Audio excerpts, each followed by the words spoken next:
Ladies and Germans, how you all doing? This is Con Ulrich. This is Ringru. Hello, hello, hello. And folks, division play happening today. Well, it's a multi-tournament, but that's besides the point. Right here, we are on Slutsk, so we know this map well, but who we don't know are these players. Ryan, who do we have? What are they bringing? On left-hand side in the blue, we have Luna playing 20th Panzer Grenadier of a Maverick Income. Right-hand side in the red, we don't have a Bridge of Lotus, otherwise known as Mr. Ghosty, playing 26 Guards Infantry with, you might not be too surprised, Maverick Income.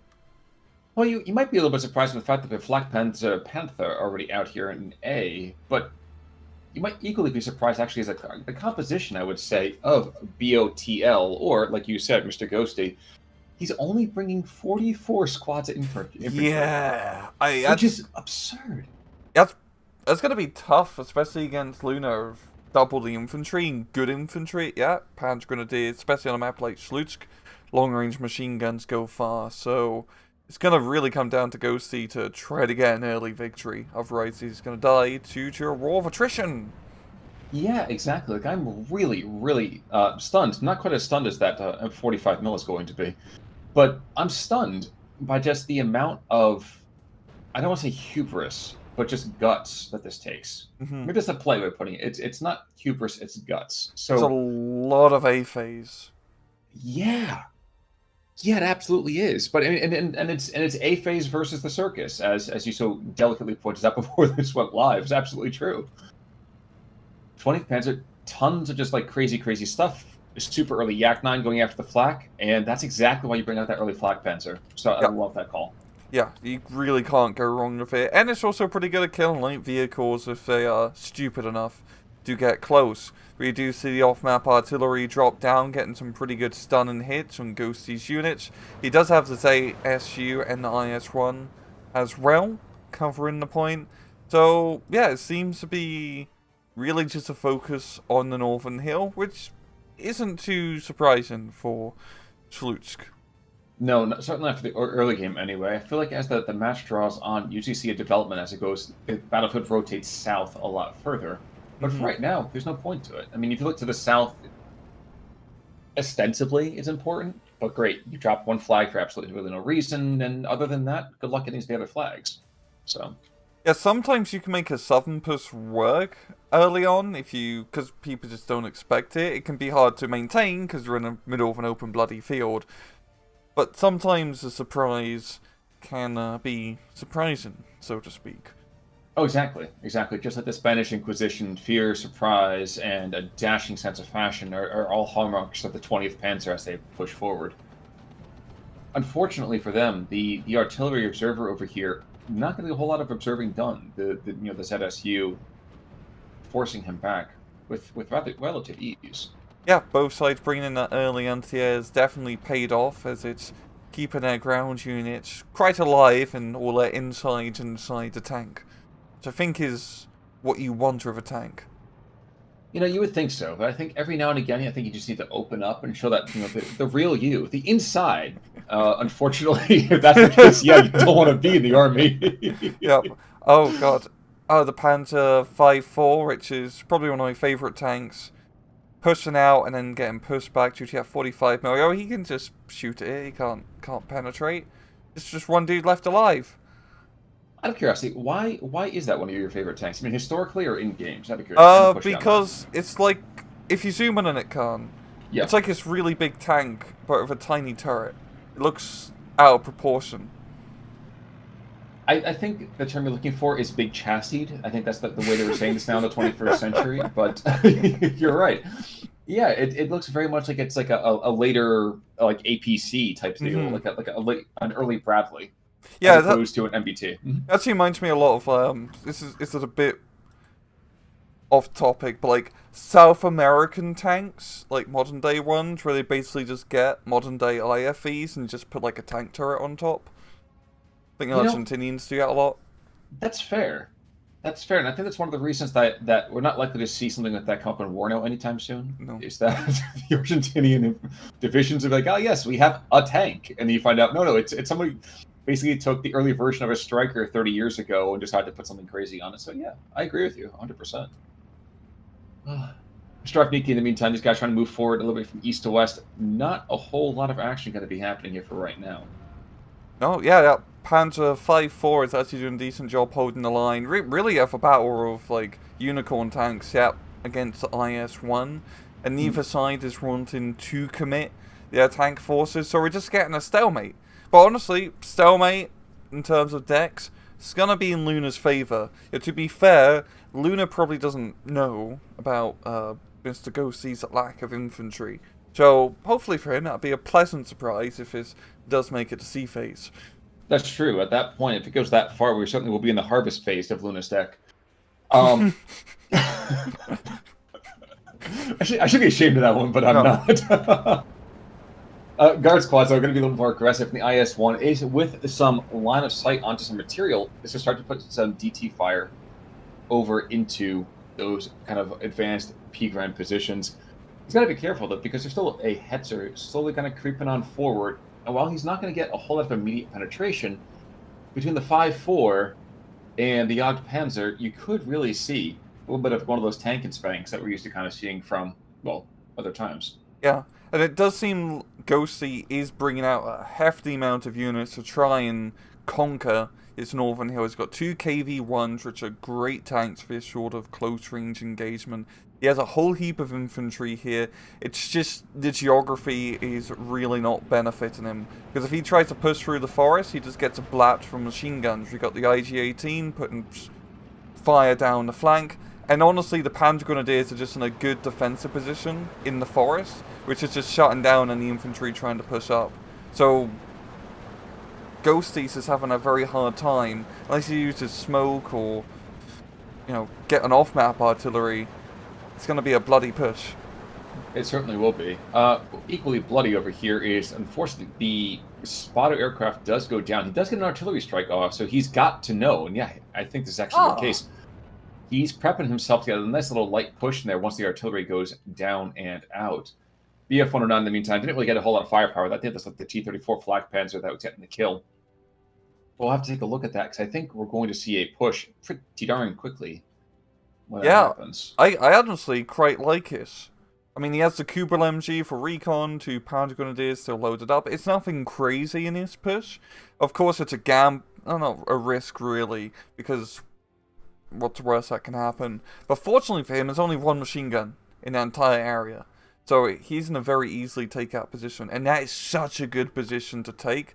Especially with how, like, first off, Ghosty's going very heavy up north. So it's going to put a lot of pressure off down there. And secondly, if you capture his forest, you can just put fire all the way down and very easily shut it down. Especially considering your 20th Panzer Grenadier. You have so many good long-range anti-tank weaponry. IS-1 is creeping on forwards. I'm not sure he's going to hit the first strike here, though. Between the Hetzer... Oh, okay. Between the 5-4 and the Jagdpanzer, this is going to be pretty bloody, I imagine. Bouncing on one side. Flakpanzer coming on forward just to kind of get some stress. Here it comes. Any second? Oh, no. Okay. Oh, the KV-1's coming around.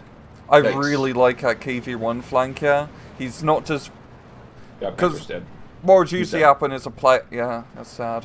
What usually happens is a player would just push the tank where the IS-1 is and just full barrel around, but getting them around the flank to get some slide shots and better angles on the Panzer Grenadiers is helping out. Now IS-1, I'm going to say he's going to be fine, but we'll see. He's tanky enough. He certainly is. He certainly is. But while that's been happening up north, down south it is now 14-10. As an easy flag is picked up, and I think we might even see a development. Yeah, Pioneer's being brought over here to kind of start to control the south. And the guard squads are going to take one flag back, but I wouldn't be too comfortable just yet. Yeah, we're seeing the Ak-9B bringing an emergency bomb and run. Flakpanzer's gonna have to say something about that. And misses, thankfully, for the Panzer Grenadiers it is. We've got the beat. Oh! Damn. That T-34 is deadly, man. It's like, I know all your weaknesses. I was once one of you. No, I was designed to kill you. But, to be fair for Ghosty, even though he's not putting a whole lot of pressure to regain down south, he's almost captured the northern hill. Lost the KV-1 there, but if he can capture this hill, this is another one of those positions that once you capture it, it's very easy just to put pressure all the way down. It is. It is, but you know what? Fine, take that hill. You pick up what? A couple flags. You can take it the other direction yet, too. All you do is just make sure you control the bridge on the outside, and that's why he's bringing that Pack 40 in. Pack 40 just going to sit there. He'll shift it forward to start getting some eyes on the bridge or the approach to it, and that'll be fine. No, that's a very good point, because it's kind of the trap of this map a bit, is that, especially from Ghosty's side, once you capture the hill, it can be hard to really exploit from here, because the flag bridge and then the other flag in the town, you're just not going to get yet. It's a river too far. Absolutely. His only best bet from this point to exploit is to try to push down south into the town, but that can be a bloody affair, and doesn't really gain you that much clay, so to speak. Of course, I did say that the Pack 40 does go down at the concentrated firepower of the SU-85, the KV-1, the IS-1, and really all that's left is a Jagdpanzer sitting south of that river. Mm-hmm. And he's engaging, don't get me wrong, he's game. Unfortunately, he also might be a game bird for too much longer. IG-33 being brought up, a couple of the Jagdpanzers being brought up to the northern side, I like this very much. Another observer being brought on in here too, I think he's going to drop, in the south, excuse me. Going to drop some artillery on the SU-43 or the 45 mil that's right there. Potentially even going after that moderate push. Oh, that's a good... Okay, loses the IS run, but I think that's a good trade. I was looking down at the south. IS-1 trade out with the Jagdpanzer? Yeah. Yep. Which, the reason I'm saying that, even though you really don't lose the IS run, it's your really big, super heavy tank, quote-unquote, 426. Right now is in a very good position to just completely dominate this northern, like, downhill town from the northern hill. It's really only a couple infantry dudes in here.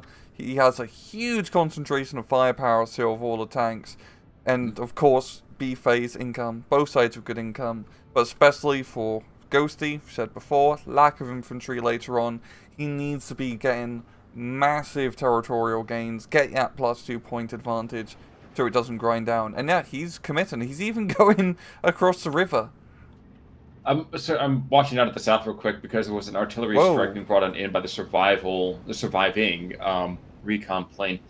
And it's not to say that things are spectacular just yet, because there's still a KV-1 and an OT-34, but there's still a Pack 40 there as well. So the Pack 40, he's actually getting an attack move, which I like very much. Yeah, it's his OT-34. He just caught him like out in the open, ripped his pants down. The tanks, of course, are scary, but once they get in, the tanks go into the forest, they get panzerfausted. True. Very, very true. And the OT-34, he must be thinking to himself, yeah, I'm fine. This is no big deal. If I am that Pack 40, that could be very, very delicious. But you're right, northern side, this is where the rubber meets the road. The tracks meet the mud, and one of those KV-1s goes down into the mud. Not to be outdone, S-35 is engaging the ZIS-3, kind of working over that Jagdpanzer as well. Yeah, and I think of the Jagdpanzers, I mean, they are better than the SU-85s, as we clearly see here. They're more expensive, but by God, I mean, the Jagdpanzer is one of the best tanks used in a 1v1. It's just so price efficient. And with this effective trade, it is going to allow Luna not so much to get a foothold back into a hill.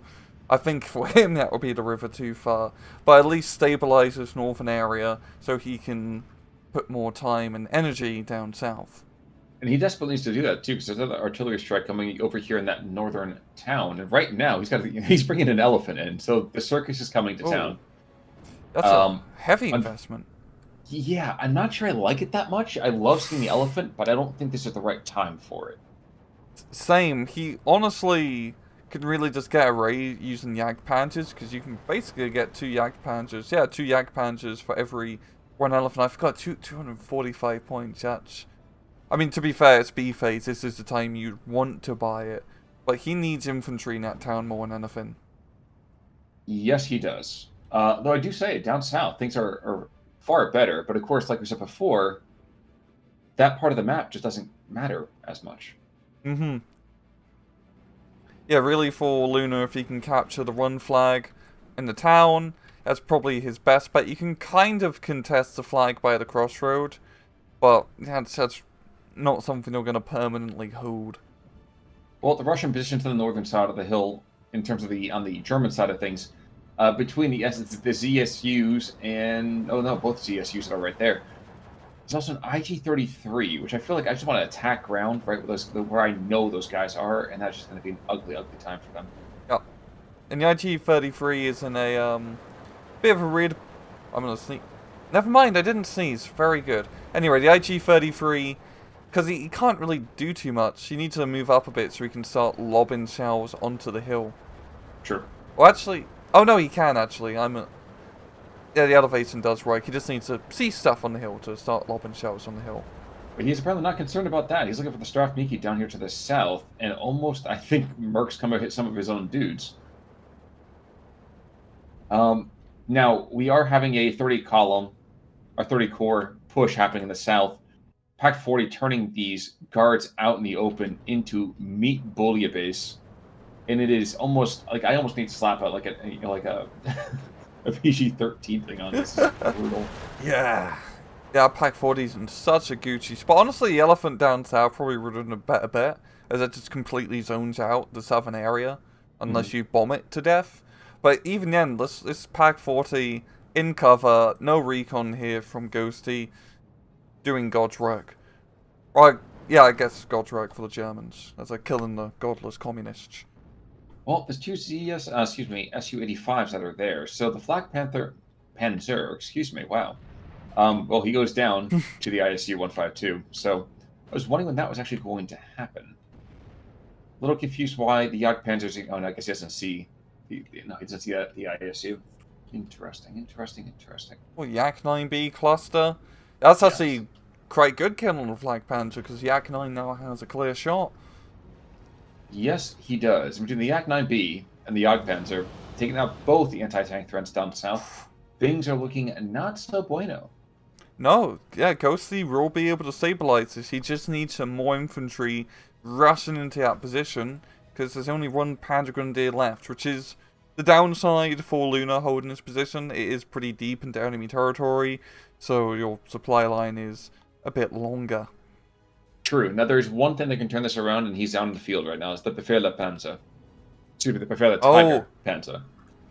So that could be brutal. I'd love Tourney of Panzer Grenadier just for the... Oh! Elephant's dead! The elephant has been poached! I went up just to see the Yak 9 came on in. Sorry. I apologize for cutting you off there, sir. But no, yes, fine. I'm telling whoever it is that actually cares about animals these days, but I'm telling them because that was brutal. Yeah, cluster bombs don't really care about your frontal armor. They'll kill you regardless. Yeah. Now the P-Guns down south being engaged by the SU-85 up to the north. That is gonna be pretty much a death knell, I feel like, to this push for right now. And that's really the question, isn't it? Because we're going to C phase pretty soon. So the question is, can that one card of C phase P-Grens be worth it? Yeah, I don't know, honestly. It does seem, as we're getting to the twilight of B phase here, the front lines are starting to solidify a bit. I think once we see the southern side get captured from this Russian force, I mean, it's going to come back to, okay, a 14-10. So Ghosty is going to be in a good position to just sort of hold, especially now up north and down south being secured. It's just about, well, he kind of needs a +2 at this point because 25 minutes is going to be a bit long for him. True. And the Befehle Panzer, I'm going to say that constantly. The Befehle Tiger is... Well, like the Porsche. Sure, yeah, you're right. It's the high-end car that's way too expensive to repair. The Tiger over here, he's starting to lob shells at this guard squad, and it's great that they're just kind of wasting his ammunition. But what's less perfect is that if you look to the northern side of that, in that central position, 3 squads of P-Grens are doing this quiet little push. And oh my gosh, the entire Luftwaffe on the eastern front's making huge attack runs. The F-109's coming in, only one ZSU. Stremaviki surrenders, and that's actually a very important and Drayusha being brought in, so... I like that, though. Yeah. I think that's a great call at this point. At this point, you don't really care about really holding the front lines. All you want to do is just suppress the living dog poo out of the Wehrmacht here. I'm bet you what he's gonna try and do with it is counter battery the Flak 41, because by God, he needs that thing to be dead, so then he can bring in the Act-9B to blow up the Tiger P. Because it's coming down to clusters. There's a second Flak 41 though. Forgive me. Oh. There's a second Flak 41. Oh yeah, that's. To be fair, if I was Luna, I'd be getting loads of him, considering the absolute threat of those clusters. Mm-hmm. But he's only got 4, so not a lot of options here. And here's the question now, too. The guard squad pinned down. One of the attacking DP Pgrens slain. The other ones are forced into a retreat. So now there's 4 squads of guards that are desperately trying to get to the front lines. And right now, I don't know who's in a better position. Yaknai's making a run. Okay, never mind. Really get the kill. Nah, he's already forced back. And the Ju-87 is threatening the Andreyusha by just angrily throwing bombs to the ground and saying, I'm here. Of course, worrying the Andreyusha could see a ridiculous spread, which ironically could probably kill the Tiger if he's unlucky. Yeah, the Tiger is moving out of the Andro... Oh no, he's re-aiming it now. That's going to give the Tiger a little bit of leeway before it gets barraged from it. Heavy artillery. Perversely, the Andreyusha over here just getting a chance to just reset and reset and reset is actually even better for him because it gives him lower and lower spread because of less and less panic. Yep. So the irony might be that the Tiger might have been safest if he had just stayed put. I don't know. We'll find out in a second. Actually, I don't like the strike on the Tiger P, now that I think about it. I think he really should be just going for those Flak 41s. Oh, no, absolutely. But the Tiger P, first of all, is way too mobile. Second of all, you're looking for a very, very lucky shot. Third of all, and here's the gun run. There we go. Wow. And that was fourth of all, quick. And fourth of all, you don't even get that much firepower out of it. Congratulations, you have now killed a single heavy tank. Your air power is still completely ineffective. Yeah. Yeah, just long-term unwinding the German anti-aircraft net pays off much better long-term. But it's still a 13-11 here for Ghosty. You know, it feels like the trades aren't really benefiting him, and especially with his central push. You never really see people push the center, but from Luna's position, it can be a very Gucci area to push, because you just secure the hill, you get the 2 flags in the town, and then from the hill, you just set up anti-tank guns, and they just blast away at long range. They absolutely do. Now, the one thing I'm actually kind of surprised by is we didn't really see a whole lot of on-map artillery fire. I would have liked to have seen even a single FH-18. Love to see one of those field howitzers being able to kind of deliver kind of more targeted issues here. Oof. Now it's going to be the Luftwaffe's turn, I think, to probably pay the iron price, because there's still a couple of ZSUs. Yaknai's making another run, but he's not going to get anywhere close to that. Yep.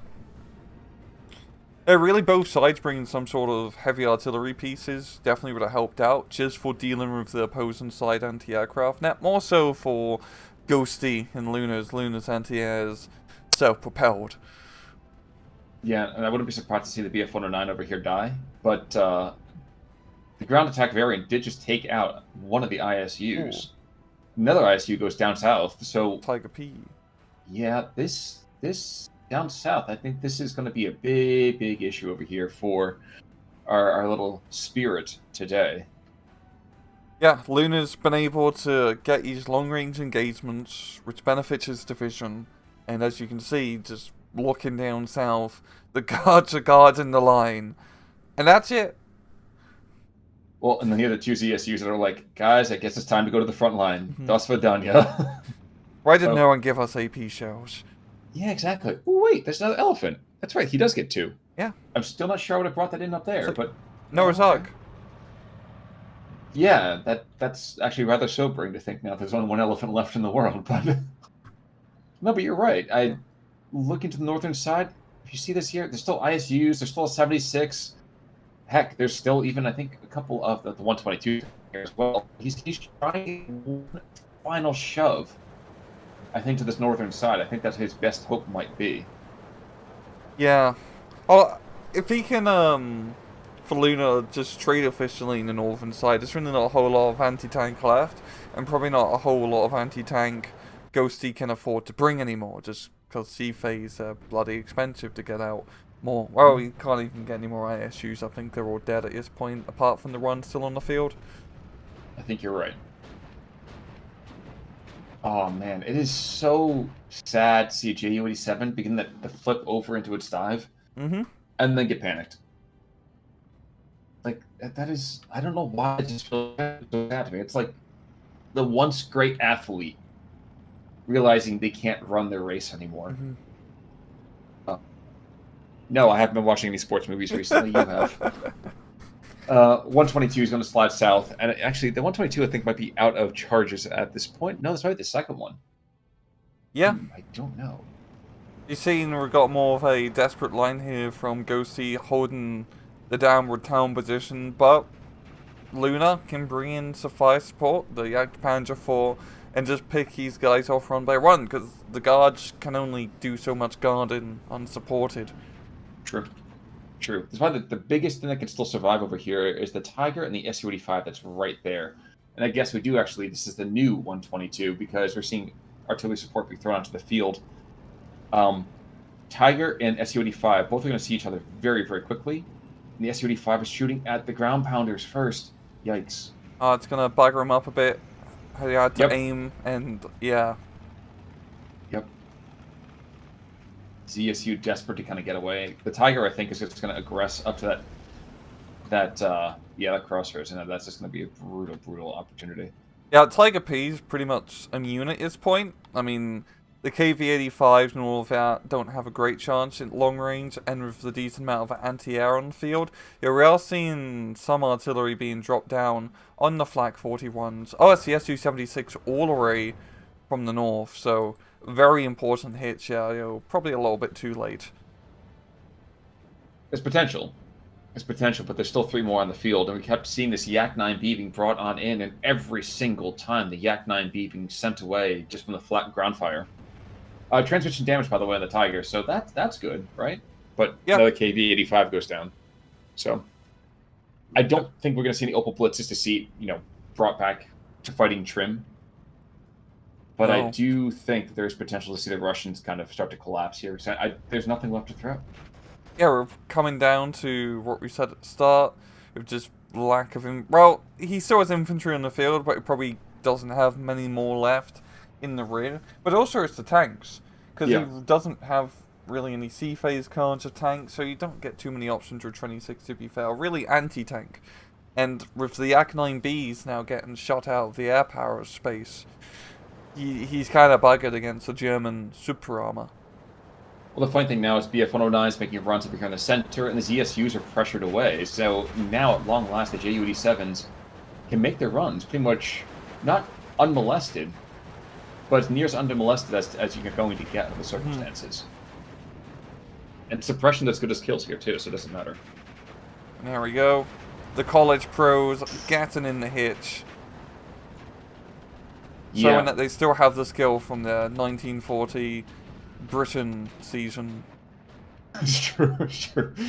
The JU-87 are those guys who played softball in college who are like, bro, I got this! And then they get that one hit and they have to relive their glory days. So they're like 40 years old and they're still remembering it and telling all their buddies. Yeah. Still got the jersey, the ring. Exactly. It's like bronzed in their apartment. If it wasn't for the leg injury, man, I could have gone pro. Exactly. I used to be a pro player like you, and I took an error to the knee. Yeah. And there we go. Tap out. Yeah. Yeah. But so let's go over here. Bloodbath. I would say 1,000 feels like it should have been even more devastating than that. But BOTL over here, well, I think he probably achieved some more parity here because he didn't really have that much in the way to lose. Yeah, especially towards the end. He did a very good job early on with that northern push, but losing that south and kind of like once it just came a stalemate, it was Luna's game to lose. True. Very, very true. Kills, nothing really to speak home about too much. Losses, Flakpanzer picking up 2. Jagdpanzer by himself. Geez, what? 1, 2, 3, 4. Another Jagdpanzer picking up a couple kills. Pack 40 over here doing very well for himself. But, again, the Befehl the Tiger. one, two, three, four, 4 strong kills and a couple ground pounder squads. Like, again, 3 or 4 really, really viable, strong team players, and everything else rallied around him. So Yeah. Yeah, it's 20th Panzer Grenadier is such a good division because you have a lot of infantry, which is very important in current ST2 1v1 meta. You got good fire support, just in terms of infantry support guns, artillery, aircraft. But more importantly, you got the perfect tanks, which I'm going to call not super heavy tanks, but like the midline heavy to medium tanks, like the Panzer IV, the Tiger P, where they have enough armor to slash it out with other tanks at long range. And then if you really need the super heavy tanks, you got elephants. Exactly. But any final thoughts there, sir? No. Well, folks, in that case then, until next time, I'm Connell Work. I'm Rangru, take it easy.